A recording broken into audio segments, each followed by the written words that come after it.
सभी साथियों को दीपावली और काली पूजा की बहुत बहुत शुभकामनाएं। दीपावली और काली पूजा दोनों ही एक ही समय अमावस्या की रात्रि को मनाई जाती है, परंतु उनका अर्थ और उद्देश्य भिन्न होते हुए भी एक ही दिव्य सत्य की ओर ले जाता है। अंधकार से प्रकाश की ओर, अज्ञान से ज्ञान की ओर, भय से विश्वास की ओर। प्रिय साथियों, कथा को अंत तक अवश्य सुने, क्योंकि यही दीपावली का पर्व आपके जीवन की दशा और दिशा दोनों बदल दे। और हाँ, वीडियो के बिल्कुल अंत में मां काली जगत जननी की महत्वपूर्ण दिव्य वाणी दी गई है। उसे सुनना आपके आत्मिक उत्थान के लिए अत्यंत आवश्यक है। मां काली की कृपा प्राप्त करने के लिए कमेंट में जय मां काली अवश्य लिखें। अब प्रारंभ करते हैं दीपावली की यह दिव्य कथा। आज से सदियों पहले की बात है, इसी कालखंड की, जब विश्वास और चमत्कार एक ही धागे से बुने जाते थे। एक छोटे गांव था जहां नदियां तो थीं, पर समृद्धि नहीं थी। वहां एक छोटी सी झोंपड़ी थी। झोंपड़ी क्या थी? बस मिट्टी की दीवारें थीं और छत पर फूस का नामो निशान। इसी झोंपड़ी में जानकी रहती थी, अपनी 8 बरस की बच्ची मीरा के साथ। जानकी, उसका नाम प्रेम और करुणा का पर्याय था, पर पिछले 1 साल से वह बस नाम की जानकी थी। उसकी देह सूखती जा रही थी, जैसे किसी ने जीवन का सारा रस निचोड़ लिया हो। खांसी रुकती नहीं थी और हर सांस के साथ दर्द उसकी आंखों में उतर आता था। मीरा 8 साल की। वह अभी दुनिया की कड़वाहट समझने के लिए बहुत छोटी थी, पर मां का दर्द समझने के लिए पर्याप्त बड़ी। उसके बाल बिखरे रहते थे, कपड़े फटे थे, पर उसकी आंखें बिल्कुल साफ थीं। उनमें अपनी मां के लिए अथाह स्नेह था और मां काली के लिए अटूट विश्वास। आज दीपों का त्योहार था, दीपावली। बाहर गांव में उल्लास था, रोशनी थी, पटाखों की आवाज थी, पर जानकी की झोंपड़ी में अंधेरा था और एक अजीब सी चुप्पी। मां, मीरा ने पूछा। उसकी आवाज में कोमलता थी। आज हम मंदिर नहीं जाएंगे? आज तो सबसे बड़ी रात है ना? जानकी चारपाई पर लेटी थी। वह मुश्किल से पलकें खोल पाई। उसके चेहरे पर एक फीकी सी मुस्कुराहट आई, वह मुस्कान जो दर्द के बावजूद बच्चे को तसल्ली देने के लिए लाई जाती है। जाएंगे बेटी, जानकी ने खांसते हुए कहा। जरूर जाएंगे, लेकिन पहले तू ये छोटा सा दिया तैयार कर। मीरा जल्दी से उठ गई। उनके पास एक छोटा सा मिट्टी का दिया था, जिसे वर्षों से जानकी ने संभाल कर रखा था। तेल बस इतना था कि कुछ मिनटों के लिए बाती भीग जाए। हम इतना कम तेल क्यों जलाते हैं मां? मीरा ने भोलापन दिखाते हुए पूछा। जानकी की आंखें भर आईं। वह जानती थी कि यह सवाल मीरा के मन में रोज आता है। तेल कम है बेटी, पर श्रद्धा अनंत है। मां काली को तेल नहीं, हृदय का भाव चाहिए। उसने हाथ बढ़ाकर मीरा का माथा सहलाया। उसका हाथ अब ठंडा पड़ रहा था। सुन मीरा, जानकी की आवाज एकदम गंभीर हो गई, जैसे वह किसी अंतिम रहस्य का उद्घाटन कर रही हो। मेरी बात ध्यान से सुन। यह हमारी आखिरी दीपावली है बेटी। मीरा का छोटा सा हृदय धक्का से रह गया। क्यों मां, तू ठीक हो जाएगी ना? तूने तो कहा था मां काली सब ठीक कर देंगी। उसकी आंखों में डर की परछाई कौन थी? जानकी ने अपनी सारी शक्ति बटोरी और मीरा को पास खींच लिया। मैं ठीक हूं बेटी। मैं बहुत जल्द ऐसी जगह जा रही हूं जहां कोई बीमारी नहीं होती, जहां सिर्फ रोशनी है। उसने अपनी दुर्बल उंगलियां मीरा के गालों पर रखीं। तू मेरी बात कभी मत भूलना, मां काली को कभी मत भूलना। चाहे कुछ भी हो जाए, उनके सामने अपना दीप जलाना। वो काली हैं, पर वो प्रेम की मां हैं। वो रूठती नहीं, बस परखती हैं। लेकिन मां, अगर तू मेरे पास नहीं रही तो मुझे कौन देखेगा? मीरा की आवाज कांप उठी। जानकी ने अपनी आंखों के कोने में जमा आंसू की बूंदें रोकने की कोशिश की। मैं नहीं रहूंगी, पर मां काली रहेंगी। वो मेरी भी मां है और अब से वो तेरी भी मां है। उस रात जानकी ने अपनी सांसों को दीपक की लौ की तरह सहेजा। बाहर पटाखे चल रहे थे, अंदर एक जीवन बुझने की तैयारी कर रहा था। मीरा मां की गोद में सिर रखकर लेटी थी। उसे पता नहीं था कि यह गोद की अंतिम गर्मी है। आधी रात के अंधेरे में, जब सारा गांव थकान से सो चुका था, सिर्फ जानकी की झोंपड़ी में एक हल्की सी बाती टिमटिमा रही थी। जानकी ने अंतिम बार धीमी आवाज में कहा, जय काली, भद्र काली, और उसकी सांस टूट गई। दिए की बाती भी ठंडी हो गई। मीरा को पहले लगा कि मां बस सो गई है। उसने मां के चेहरे को छुआ, वह बर्फ जैसा ठंडा था। मीरा ने मां को हिलाया। मां, मां उठो, दिया बुझ गया है। मां। कोई जवाब नहीं। मीरा का मासूम दिमाग इस सच्चाई को स्वीकारने को तैयार नहीं था। उसने मां के निस्तेज चेहरे को देखा। मां के होंठ खुल गए थे, पर अब कोई आवाज नहीं निकल रही थी। सच उसकी आंखों के सामने एक काली छाया बनकर खड़ा था। उसकी मां चली गई थी। उस रात उस झोंपड़ी में जो चीख उठी, उसने दीपावली के सारे शोर को निगल लिया। वह चीख सिर्फ दुख की नहीं थी, वह बेबसी की थी, अनाथपन की थी और एक मासूम का अपने ईश्वर से किया गया कठोर प्रश्न था। मीरा ने छाती पीट ली। वह धराधर धरती पर गिरकर रोने लगी।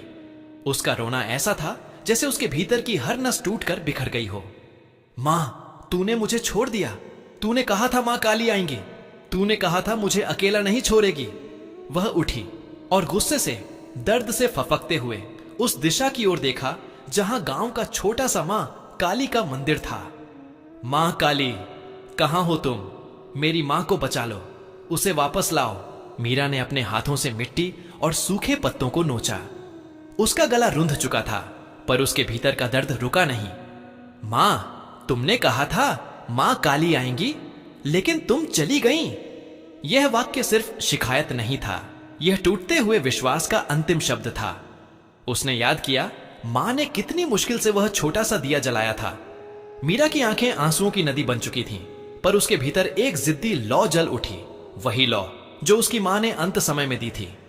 मां काली को मत भूलना। वह लड़खड़ाती हुई उठी। उसने उस बुझे हुए दिए को उठाया। उसके शरीर में जैसे एक नई शक्ति आ गई थी। वह शक्ति जो अंतिम संस्कार की नहीं, बल्कि अंतिम चुनौती की थी। ठीक है मां, मीरा ने फुसफुसाया। अगर तू चली गई है तो मैं मां काली से पूछूंगी। मैं पूछूंगी कि उन्होंने तुझे क्यों जाने दिया। वह अंधेरी रात में नंगे पांव अपनी मां के शव को झोंपड़ी में छोड़कर मंदिर की ओर भागी। उसके बाल उड़ रहे थे, उसके आंसू हवा में बिखर रहे थे। यह दौड़ सिर्फ एक बच्चे की दौड़ नहीं थी, यह विश्वास और विश्वासघात के बीच की दौड़ थी। मीरा जब भागी तभी मौसम ने करवट ली। दीपावली की रात अक्सर शांत और शीतल होती है, पर उस रात अचानक न जाने कहां से आसमान में घने काले बादल छा गए। हवा का रुख बदल गया। एक भयानक तूफान उठ खड़ा हुआ। बिजली कड़कने लगी। वह आवाज ऐसी थी जैसे स्वयं मां काली ने अपने त्रिशूल से आकाश को फाड़ दिया हो। बारिश की बूंदें इतनी तेज थीं जैसे मिट्टी को चीर देंगी। मीरा भागती रही। उसे अपने शरीर का भान नहीं था, उसे बस मंदिर तक पहुंचना था। गांव के लोग डरकर अपने घरों के दरवाजे बंद कर चुके थे। वे सोच रहे थे, कैसा अमंगल हुआ है आज, दिवाली की रात ऐसा तूफान। मीरा ने मंदिर का दरवाजा धक्का देकर खोला। अंदर घोर अंधेरा था। तूफान की गड़गड़ाहट और बिजली की चमक में उसे मां काली की विशाल भयानक प्रतिमा दिखाई दी। काले पत्थरों से बनी, खुली आंखों वाली, जिसमें रौद्र रूप झलक रहा था। मीरा जमीन पर गिर पड़ी। उसके हाथ में वह छोटा मिट्टी का तेल विहीन दिया था। उसने थरथराते हुए हाथ से दिए को मां काली की प्रतिमा के सामने रखा। मां, ओह मेरी मां काली! उसने चीखना शुरू किया। उसकी आवाज तूफान और बारिश के शोर को चीर रही थी। मां, मेरी मां चली गई। तूने मेरी मां क्यों छीन ली? हम गरीब थे, पर हमने तुझे रोज याद किया। मेरी मां ने कहा था तू आएगी, पर तू नहीं आई। मीरा ने दिए में बुझी हुई बाती को छुआ। उसमें तेल नहीं था। तूने मेरी मां को ले लिया। अब मैं क्या करूं? कौन देगा मुझे खाना? कौन देगा मुझे प्यार? उसका सारा आक्रोश, सारा दर्द उस क्षण फूट पड़ा। मैं नहीं जलाऊंगी ये दिया, इसमें तेल नहीं है। जैसे मेरे जीवन में अब मां का प्यार नहीं है, वैसे ही इस दिए में तेल नहीं है। जला दे इसे मां, जला दे, अगर तू सच में मेरी मां है। मीरा ने रोते रोते अपना सिर जमीन पर पटकना शुरू कर दिया। उसका हृदय विदीर्ण हो चुका था। पूरा मंदिर तूफान के झोंकों से कांप रहा था। ऐसा लगा जैसे मां काली की प्रतिमा भी हिल रही हो। और तभी वह हुआ जिसकी कल्पना किसी ने नहीं की थी। अचानक तूफान की आवाज कुछ क्षणों के लिए थम गई। एक डरावनी दैवीय शांति छा गई। मीरा ने डर के मारे आंखें बंद कर ली थीं। जब उसने धीरे से आंख खोली तो उसने देखा जो दीप उसने मां काली के चरण के पास रखा था, जिसमें तेल की एक बूंद नहीं थी, वह दीप फरफराकर जल उठा। सिर्फ वही नहीं, मंदिर के चारों ओर जो दिए महीनों से खाली पड़े थे, जो प्रतिमा के सामने रखे थे, वे सभी एक एक करके अपने आप जल उठे। वह सिर्फ रोशनी नहीं थी, वह अग्नि थी, पर शीतल और दिव्य। पूरे मंदिर में एक स्वर्गीय गंध भर गई। काली मूर्ति पर जो फूलों की मालाएं चढ़ी थीं, वे ताजी लगने लगीं। मीरा यह देखकर डर गई। वह जमीन से उठकर पीछे हटी। यह क्या हो रहा था? और फिर उसने वह आवाज सुनी। वह आवाज गड़गड़ाहट से भी ज्यादा गहरी थी और हवा के सरसराहट से भी ज्यादा कोमल। वह आवाज सीधे मीरा के हृदय में उतरी। मीरा, मेरी बच्ची। आवाज मां काली की पाषाण प्रतिमा से आ रही थी। मीरा कांप उठी। ये आवाज, ये तो मां की आवाज जैसी थी, पर 1000 गुना शक्तिशाली। मां काली की विशाल रौद्र आंखें अब मीरा पर टिकी थीं। उन आंखों में अब क्रोध नहीं था, बल्कि अनंत वात्सल्य और ममता थी। मीरा, तू रोती क्यों है? जो देह नश्वर है, उसे जाने देना ही काल का नियम है। मीरा ने हिम्मत जुटाई। उसके आंसू अभी भी बह रहे थे, पर अब उनमें डर कम, विस्मय ज्यादा था। मां, मेरी मां, तुम थी तो उसने मुझे क्यों छोड़ा? मीरा फफक पड़ी। मां काली की मूर्ति से आवाज फिर गूंजी। इस बार आवाज में आश्वासन था, जिसने मीरा के टूटे हुए मन को सहारा दिया। मीरा, तेरी मां मेरे पास है। वह अब इस संसार के सारे दुखों से मुक्त होकर मेरी गोद में विश्राम कर रही है। उसने अपना कर्तव्य पूरा किया। उसने तुझे मुझे सौंपा। वह मेरे हृदय का अंश बनकर अनंत शांति भोग रही है। मीरा ने ऊपर देखा। उसकी आंखों में अब एक नया भाव था, स्वीकृति और फिर से विश्वास। और मैं अकेली हूं। मां, मेरे पास कौन है? मां काली ने अपनी रौद्र मुद्रा को शांत करते हुए कहा, मैं हूं बेटी, मैं हमेशा हूं। मैं आज से तेरी मां हूं।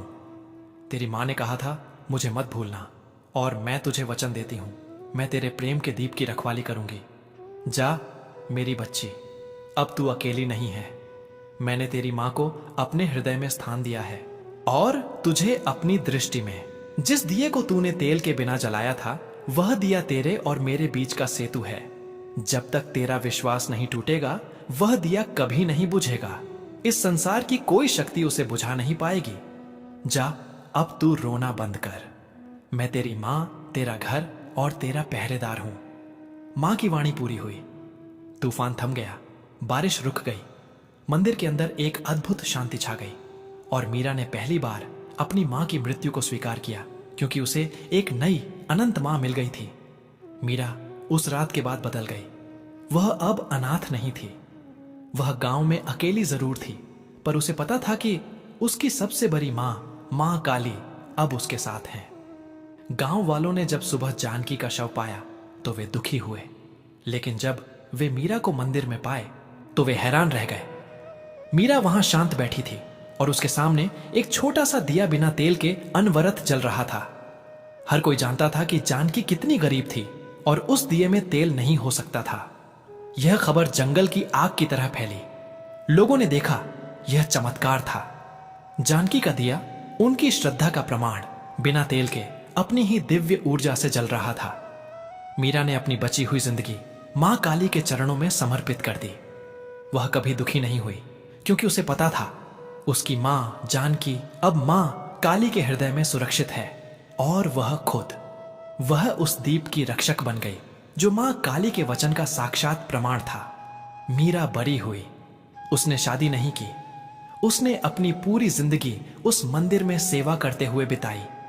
लोग दूर दूर से उस अमृत दीप के दर्शन करने आते थे। वह दिया जला नहीं था, वह प्रकट हुआ था। वह साधारण बाती नहीं थी, वह मां और बेटी के प्रेम का अटूट धागा थी। सदियां बीत गईं। गांव ने शहर का रूप ले लिया। मंदिर भव्य हो गया, पर उस मंदिर के सबसे छोटे कोने में मां काली की प्रतिमा के ठीक सामने वो छोटा मिट्टी का तेल विहीन दीप आज भी जलता रहता है। वह आज भी जलता है, उसी धीमी, शांत पर अटूट लौ के साथ।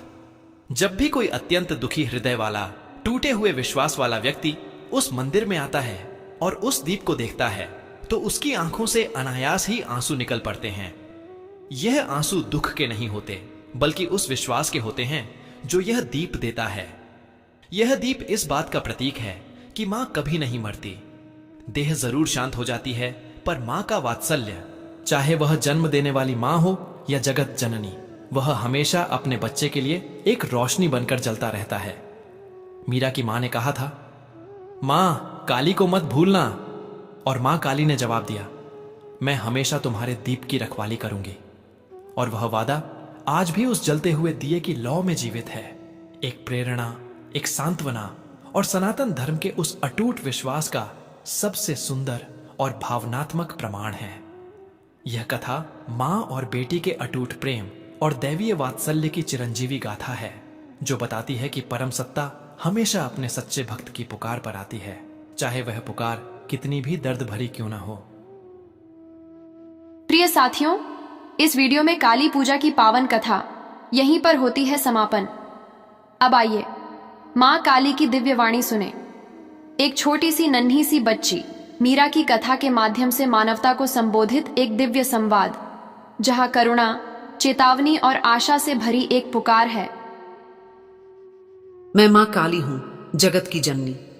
है मानव, हे इस पृथ्वी के पुत्र पुत्री, मैं मां काली, जगत की जननी, मृत्यु और जीवन दोनों की अधिष्ठात्री, तेरी मां, तेरी रक्षा, तेरी परीक्षा और तेरी पुकार, सब मैं हूं। तू रोता है, मैं सुनती हूं। तू टूटता है, मैं संभालती हूं। तू हारता है, मैं भीतर से तुझे पुकारती हूं। उठ, अभी अंत नहीं हुआ। मीरा ने पुकारा था मुझे उस रात जब उसके छोटे से हृदय में संसार का सारा शोक समा गया था। वह चिल्लाई थी, मां, तूने मेरी मां क्यों ले ली? क्या तू सोचता है कि मैं बाहरी थी? नहीं मानव, मैं सुन रही थी। उसकी हर सिसकी मेरे अस्तित्व को चीर रही थी। उसके हर आंसू से मेरा हृदय जल रहा था। मैंने उसके विश्वास को परखा, पर छौरा नहीं। मैंने उसके आंसुओं को बहने दिया, पर उन्हें व्यर्थ नहीं जाने दिया, क्योंकि आंसू वह दीप हैं जो जब भीतर से जलते हैं तो तम को काटते हैं। मीरा के आंसुओं ने वह दीप जलाया था जो बिना तेल के अनंत काल तक जलेगा। हे मनुष्य, तू आज दीपावली मनाता है, रोशनी की पूजा करता है, पर क्या तू जानता है तेरे भीतर का दीप कब से बुझा पड़ा है? तूने उस लौ को भुला दिया है जो तुझे तेरी मां ने दी थी। वह लौ प्रेम की, श्रद्धा की और सत्य की। तूने दीप जला लिए पर हृदय बुझा दिया। तूने घर रोशन किए पर आत्मा को अंधकार में डाल दिया। तूने धन का स्वागत किया पर अपने मां बाप की आंखों से रोशनी छीन ली। मैं देखती हूं, हर घर में दीप है पर करुणा नहीं। हर मंदिर में आरती है पर भक्ति नहीं। हर व्रत में वचन है पर सच्चा समर्पण नहीं। है मानव, तू यह भूल गया कि पूजा का तेल तेरा सोना नहीं, तेरा आंसू है। वह आंसू जो निष्कपट हो, जिसमें किसी का भला छिपा हो, वही सच्चा अर्पण है। मीरा के दिए में तेल नहीं था, पर उसका आंसू ही उसका तेल बन गया, और इसलिए वह आज भी जल रहा है। तू पूछता है, मां, तुम कहां हो? मैं कहती हूं, मैं यहीं हूं, तेरे हर सांस में, तेरे हर दर्द में, तेरे हर डर में। जब तू अकेला होता है और कोई नहीं होता, तब मैं होती हूं। मैं उस मौन में भी बोलती हूं जहां तेरी प्रार्थना खो जाती है, पर तू सुनता नहीं, क्योंकि तूने शोर को भक्ति समझ लिया है। तूने दिखावे को साधना समझ लिया है। तूने दीप के उजाले में खुद की छाया देखी, पर मुझ में अपनी आत्मा नहीं देखी।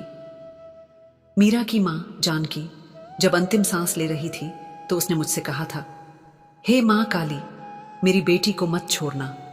और मैंने वचन दिया था, जब तक यह सृष्टि है, जब तक अंधकार है, जब तक कोई बच्चा रोएगा, मैं वहां रहूंगी। तू सोचता है मैं रौद्र हूं, भयानक हूं? नहीं, हां, मैं हूं, क्योंकि अज्ञान का नाश बिना रौद्रता के नहीं होता। पर मेरी रौद्रता में प्रेम है, जैसे मां का डांटना बच्चे के भले के लिए होता है। मैं नाश करती हूं ताकि तू सृजन कर सके। मैं अंधकार लाती हूं ताकि तू प्रकाश को पहचान सके। हे कलियुग के मनुष्य, तू भक्ति को व्यापार बना चुका है। तू व्रत रखता है पर लोभ के लिए, तू पूजा करता है पर भय के लिए, तू मंत्र जपता है पर स्वार्थ के लिए। क्या तुझे लगता है मैं ऐसे बुलावे पर आती हूं? नहीं, मैं वहां उतरती हूं जहां प्रेम सच्चा है, जहां पुकार दिल से उठी है, जहां मीरा जैसी मासूम आत्मा रोते हुए भी कहती है, मां तू ही मेरी मां है। मैंने उस रात मीरा के आंसुओं में जो देखा वह इस युग में दुर्लभ है। वह नन्ही बच्ची जिसने सब कुछ खो दिया था फिर भी मुझे पुकारा। वह क्रोधित भी हुई, टूटी भी, पर उसका विश्वास नहीं मरा। वह मेरी सच्ची साधिका थी, क्योंकि उसने मुझे दोष भी दिया पर छोड़ा नहीं। सुनो मनुष्यों, भक्ति का अर्थ सिर्फ फूल चराना नहीं, भक्ति का अर्थ है जब तू दर्द में भी मुझे याद करे, जब तेरा सब कुछ चला जाए तब भी तू मुझसे कहे, मां तू है ना। वह एक वाक्य ही मुझे बाध्य कर देता है कि मैं तेरे जीवन में प्रकट हो जाऊं। हे साधक, अगर तू मुझे पाना चाहता है तो मीरा की तरह बन जा, निर्दोष, निष्कपट और अटल, तेल के बिना भी दिया जलाने वाला बन जा। क्योंकि जब श्रद्धा प्रज्वलित होती है तो ब्रह्मांड झुकता है। तू सोने के दीप में भी मुझ तक नहीं पहुंच सकता, पर एक मिट्टी का दिया जो सच्चे मन से जले वह मेरे चरणों तक सीधा पहुंचता है, क्योंकि मैं भव्यता से नहीं भाव से प्रसन्न होती हूं। हे घोर अंधकार कलयुग के मनुष्य, तेरा युग अब पत्थर हो चुका है। तेरे मंदिर विशाल हैं पर तेरे मन वीरान। तू चांद को जीत चुका है पर अपनी आत्मा को हार चुका है। तू ईश्वर को सिद्धांतों में बांधना चाहता है, पर मैं किसी सिद्धांत की दासी नहीं हूं, मैं सृष्टि की माता हूं। मैं काल हूं पर प्रेम भी मैं ही हूं। मैं संहार हूं पर शरण भी मैं ही हूं। मैं तेरा अंत भी हूं और तेरा आरंभ भी। जब तू धराशायी होगा और कोई नहीं बचेगा जो तुझे उठाए, तब मैं आऊंगी तेरे भीतर से, तेरी ही आत्मा के रूप में, और कहूंगी, उठ मेरे बच्चे, अब भी दीप जल सकता है। मीरा के दीप की लौ आज भी जल रही है। वह दीप न किसी तेल से, न किसी बाती से, बल्कि एक मां के प्रेम और एक बेटी की आस्था से जलता है। वह दीप तेरा भी प्रतीक है। जब तू सब खो देगा और तेरे पास कुछ न बचेगा, तब याद रखना, तेरे भीतर भी एक ऐसा दीप है जो कभी नहीं बुझता। हे मानव, आज की रात फिर दीपावली है। लोग फिर दीप जला रहे हैं, हंस रहे हैं, दिखा रहे हैं, पर तू अलग बन। एक दिया अपने भीतर भी जला। अपनी आत्मा के अंधकार को मिटा, अपने भीतर की करुणा को पहचान, क्योंकि वही दिया, वही मीरा का दीप तेरे भीतर का मां काली है। मैं हूं मां काली। मैं अंधकार की रानी नहीं, प्रकाश की जननी हूं। मैं मृत्यु की देवी नहीं, जीवन की चेतना हूं। मैं वही हूं जो तेरे हृदय की गहराइयों में बैठी तेरी पुकार सुनती हूं। मैं वही हूं जो तेरे आंसुओं को पुष्प बनाकर अपने चरणों में रखती हूं। मत डर मेरे बच्चे, मत रो। तेरी हर पीड़ा मेरे भीतर की शक्ति को जगाती है। तेरा हर घाव मेरी गोद का स्थान बन जाता है। तेरे हर आंसू का मैं व्रत लेती हूं कि उसे व्यर्थ नहीं जाने दूंगी। तू चल, अंधकार में भी चल, तेरे साथ मैं हूं। तू गिरेगा पर टूटेगा नहीं, क्योंकि तेरे भीतर मां काली की लौ जल रही है। स्मरण रख, दिया बुझता नहीं, बस लौ आंखों से ओझल हो जाती है। मां जाती नहीं, बस रूप बदल लेती है। प्रेम मरता नहीं, बस दिव्यता में विलीन हो जाता है। और जब भी तू किसी मंदिर में, किसी अंधेरे में, किसी अकेलेपन में एक दीप जलते हुए देखे, तो जान ले वह मीरा का दीप है। वह मां काली की श्वास है। वह तेरी आत्मा की पुकार का उत्तर है। मैं मां काली हूं, जगत की जननी। जो सच्चे मन से पुकारेगा, मैं अवश्य आऊंगी। अंधकार मेरा वस्त्र है, पर मेरी गोद में अनंत प्रकाश है। प्रिय साथियों, इस वीडियो में दीपावली की पावन पर्व कथा और दिव्य वाणी यहीं पर समापन होती है। हम कामना करते हैं कि मां काली की कृपा आप सभी पर बनी रहे। आपके जीवन में सदैव सुख, शांति, समृद्धि और सकारात्मक ऊर्जा का संचार होती रहे। यह विशेष दिन न केवल भक्ति भाव से भर देती है, बल्कि हमारे जीवन में एकता, प्रेम और आस्था का संदेश भी लेकर आता है। दीपावली की व्रत कथा को सुनने के लिए हृदय से धन्यवाद। कृपया अपने विचार और अनुभव कमेंट्स में अवश्य साझा करें और जय मां काली, लिखना न भूलें। आपके द्वारा किए गए कमेंट्स न केवल आपको प्रेरित करेंगे बल्कि अन्य दर्शकों के लिए भी भक्ति और श्रद्धा का स्रोत बनेंगे। जय मां काली जगत के जननी।